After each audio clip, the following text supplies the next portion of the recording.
Imagine a man walking through that door of the classroom and opening fire on you, me, and the rest of the class. Would you know what to do? I wouldn't. Mass chaos would break out between all of us, and things would be crazy. So, mass shootings are happening more and more frequently as time goes on. But the same problem we see happens, is that there is no way for us to protect ourselves. This is a subject I've had a heavy interest in for about 5 years, and I've also done gun classes to further educate myself on a hands-on level. Universities would benefit from the protection of guns on campus by permit holders.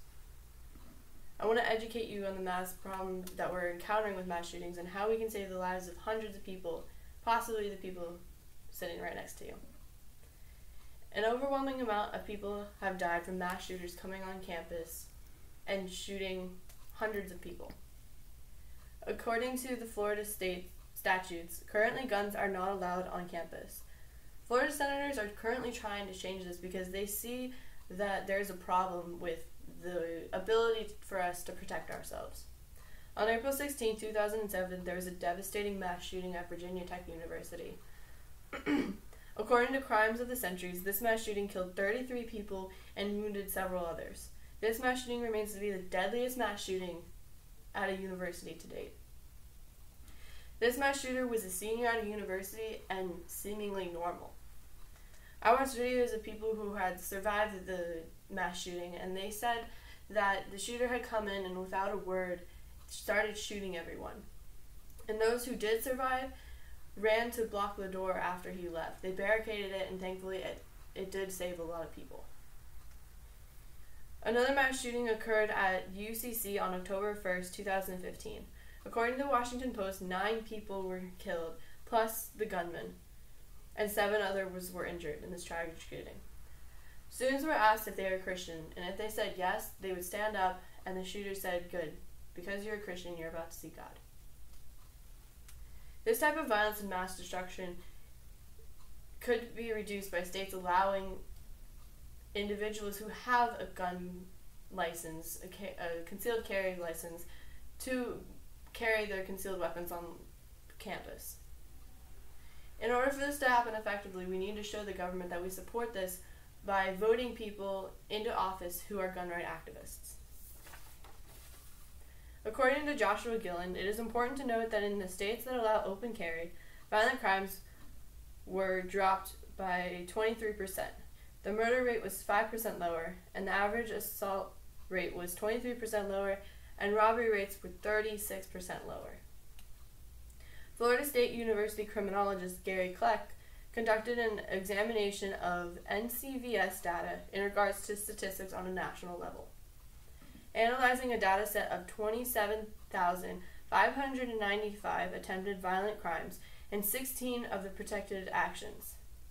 Kleck found that resisting with a gun greatly lowered the risk of victims being injured or of the crime being completed at all. According to Beckham Hillgrove, right now the only individuals that are armed on campus are criminals. Let us have the right to defend ourselves. If you're afraid of law-abiding citizens to carry a gun on campus, how much more are you terrified of the criminals that are already carrying guns around us today? Gun-free safe zones especially are targeted more than any other public place because of the lack of rebuttal that the gunman will face towards him. According to Crime Prevention Research Center, mass public shootings in gun-free safe zones are 96% of mass shootings that occur. In 2003, the state of Colorado came to the decision of allowing states to individually decide whether or not they would allow guns on campus or not. CSU decided to allow concealed carry guns on campus, and their crime rate has steadily declined ever since, dropping from 800 crimes in 2002 to only 1/4 of that 6 years later. The amount of sexual offenses alone at CSU has dropped from 47 in 2002 to only 2 6 years later. Meanwhile, CU, which has banned guns from campus, has experienced an increase in crime rates that can't be ignored. In contrast to CSU's 60% drop in the last 5 years, CU's criminal activity has increased by 40%. These two universities are only 1 hour away from each other, with the main difference is whether or not the university allowed guns on campus or whether the university didn't allow guns on campus. So, we can see that mass shootings could have a smaller amount of death rate if concealed weapons were allowed on campus by concealed weapons license holders. For example, a school shooting occurred in Pearl, Mississippi, when a 16-year-old gunman entered his school with the intent to take away the lives of students and faculty.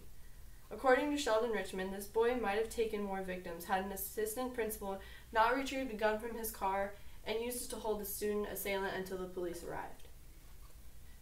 So, now imagine a man coming through that door and opening fire on you and me.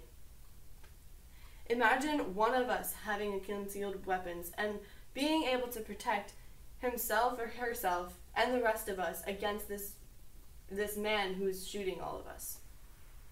As you can see, universities would benefit greatly from the protection of those authorized to conceal and carry a weapon. Be pro-guns on campus, vote for politicians who are pro-guns, and save the lives of thousands of people like you and me.